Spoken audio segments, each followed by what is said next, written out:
Buenas tardes. En este pequeño tutorial, nada más vamos a recordar o repasar los elementos que necesitan incluir en la primera especie. Ahorita estamos en la fase donde están escribiendo el ejercicio que les asigné. Es solamente un ejercicio, pero aún así hay que trabajarlo con mucho cuidado porque ya saben que las dificultades van incrementándose por el número de voces y solamente es un ejercicio el que van a presentar y que ya dimos las indicaciones en Classroom de cuándo se presenta y hacemos la revisión para hacer la revisión a través de Zoom. Nada más les voy a recordar los puntos importantes que deben tener en cuenta en el ejercicio para que los tengan presentes y hagan, digamos, como su lista de cotejo. Entonces, primer punto fundamental es tener la tabla del potencial armónico. Es decir, la tabla que vimos en la clase número 1, esa tabla yo les recomiendo que la tengan escrita aparte en una libreta o en una hoja, pero la deben tener presente. El potencial armónico es la base para que podamos hacer nuestros contrapuntos. Y nos tenemos que ajustar a los acordes que están ahí especificados en las combinaciones. Cuando escribimos nuestros contrapuntos a partir de un canto firme, que en este caso el canto firme estuvo, en este ejemplo, que ya lo vimos en las clases anteriores, estuvo asignado a la voz de contralto, yo se los di en el bajo para su ejercicio. Recuerden que una base importante es que determinen correctamente el bajo. Yo como les di el canto firme en el bajo para su ejercicio, pues es más fácil, porque del bajo pueden ir sacando la combinación que van a usar del potencial armónico y de esa manera es relativamente un poco más fácil que cuando hacemos el canto firme en la voz superior, como en este ejemplo. Recuerden siempre, nada más que todo el cifrado, vamos a repetirlo, el cifrado sale del bajo hacia arriba. Y recuerden que las cifras deben de colocarlas en los lugares adecuados. Eso es importante porque si no, ahí se empiezan a colar muchos errores. Entonces recordamos, la cifra que tenemos en en el primer piso, estas cifras salen de la relación entre el bajo, entre la soprano y el bajo. Siempre. Este intervalo siempre nos va a indicar la relación entre esta voz y esta voz. Segundo piso. El segundo piso me está indicando los cifrados, o sea, los intervalos entre el contralto y el bajo. Y mi primer piso, que es el que tengo hasta acá, este me está indicando los intervalos entre el tenor y el bajo. Acuérdense que aquí, al hacer su ejercicio y al revisarlo, solo deben de aparecer las cifras que corresponden a cada piso. Aquí al soprano con el bajo, aquí al contralto con el bajo y aquí al tenor con el bajo. No deben mezclar las cifras ni agregar otro tipo de cifrado ni cambiarlo, porque si no se va a hacer un caos y es donde comienzan los problemas.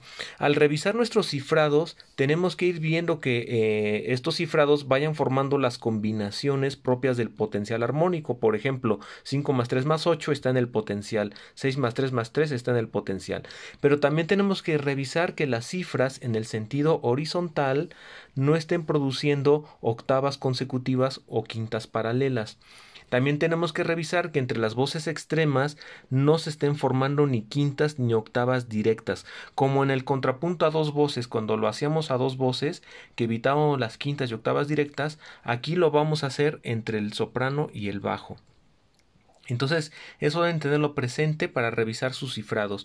Recuerden que a partir de cuatro voces, el unísono entre bajo y tenor se admite sin ningún problema. Y la idea es entrar por contrarios al unísono o por movimientos oblicuos y salir por movimiento contrario.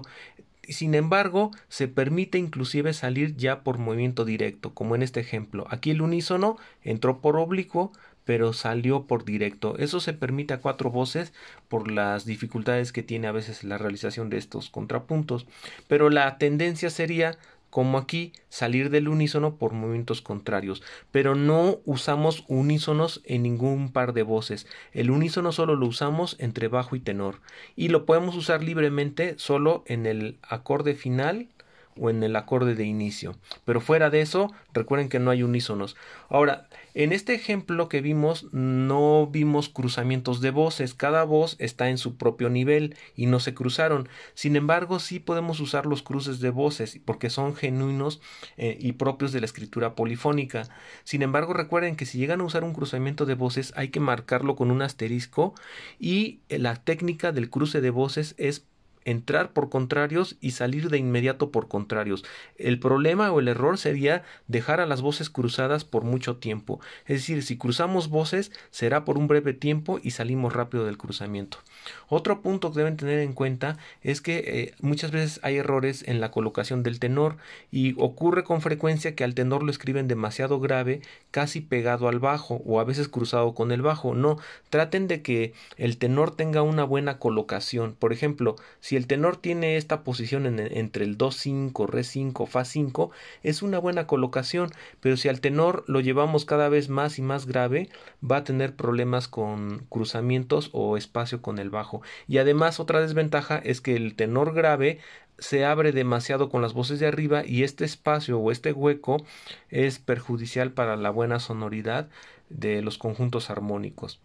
El otro punto que deben tener en cuenta en su ejercicio al realizarlo son los intervalos resultantes, y ese es otro punto sensible en la escritura a cuatro o más voces. Los intervalos resultantes, recuerden que se revisan. Son los que se forman en las voces superiores, ya no con el bajo, sino en los superiores.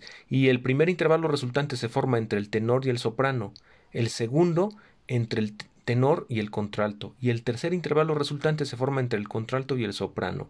Ahora, ¿qué hacemos con los resultantes? No los ciframos, porque entonces se volvería un caos nuestro ejercicio y no nos ayuda. Lo que vamos a hacer es únicamente cuando encontremos un resultante de octava, lo vamos a marcar con la curva a la derecha, y cuando encontremos un resultante de quinta, lo vamos a indicar con la curva a la izquierda. Aquí lo pueden ver y lo pueden comprobar porque ya lo vimos en la clase anterior.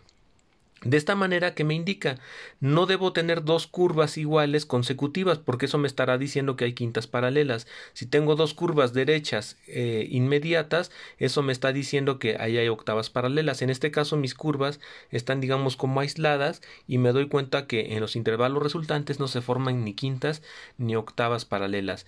Otro punto también que es un tanto sensible y a veces no es fácil de detectar son las quintas y octavas directas, pero si usamos este sistema de curvas, de líneas curvas, es más fácil. Por ejemplo, aquí yo me doy cuenta de inmediato que tengo una octava directa en el resultante, porque la nota si baja la y el re del tenor baja la, es decir, las dos bajan y forman una octava directa. Pero ¿por qué sé que es correcta esta octava directa o se disimula? Porque una de las dos voces va por grado conjunto, en este caso el soprano. Lo mejor es que la voz superior vaya por grado conjunto, como en este caso, pero habrá casos en los que no podemos hacerlo, pero una de las dos tendrá que ir por grados conjuntos para que las quintas y octavas directas no resulten, digamos, perjudiciales. En este caso tengo una quinta directa, en este caso es oblicua, perdón, porque esta nota se quedó mantenida y esta se movió, o sea que esta quinta no tiene mayor inconveniente. Tengo aquí un unísono que me lo está indicando la curva a la derecha, que sería el equivalente a una octava, pero aquí puedo ver que entré por movimiento contrario y estoy en el acorde final, así que si unísono no es problema. Este es un buen ejemplo. Tengo una octava, ya la tengo identificada en los intervalos resultantes, y esta octava es directa, porque las dos voces que la forman suben al mismo tiempo. Ahora, idealmente la voz de arriba es la que tendría que ir por grado conjunto. En este caso no se puede, pero la voz de abajo va por grado, y eso es importante. Entonces, debemos tener esos cuidados al escribir nuestros contrapuntos a cuatro partes. Podrán ver que, aunque es solamente un ejercicio, hay que poner mucho cuidado. Y se trata de que, aunque hagan solo un ejercicio, lo hagan con calidad y aplicando las reglas. Sobre todo, lo importante es que entiendan el proceso. Ahora, ¿cuál es la culminación del contrapunto? Realmente, ya después, dentro de todos estos criterios, ¿qué es lo que estamos esperando? Que hayamos logrado las mejores melodías posibles. Ese es digamos, como el último examen de un ejercicio. ¿Qué tan buena es la melodía que logré? ¿La compensé? ¿Tiene grados conjuntos? Los saltos están proporcionados, equilibrados, y ahí es donde van a ver realmente las dificultades de la escritura polifónica, ¿no? Lograr buenas melodías cumpliendo las reglas armónicas. Las reglas armónicas coordinan al contrapunto, por lo tanto no las podemos brincar, y, o sea, le dan coherencia, pero sobre todo eso necesitamos una buena conducción melódica. Vamos a ver de este ejemplo nada más las líneas melódicas para ya terminar. Estamos haciendo la revisión melódica de cada voz. Entonces veamos, el soprano, ¿cuál fue su resultado melódico? Fue este.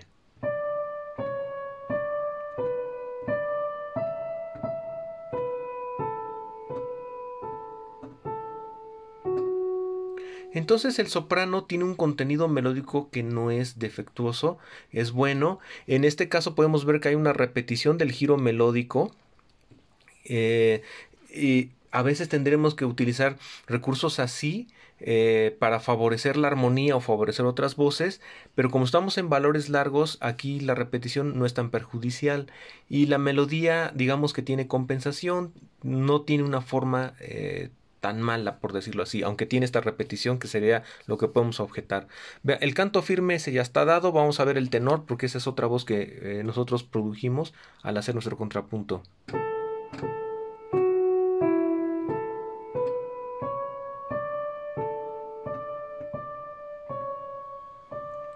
Pueden ver que el tenor también tiene un contenido melódico aceptable.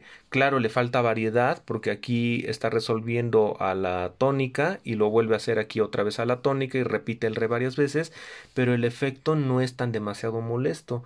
El tenor digamos que tiene un contenido melódico aceptable. Ahora veamos el bajo, que fue la otra voz que escribimos al hacer nuestro contrapunto. Es aquí.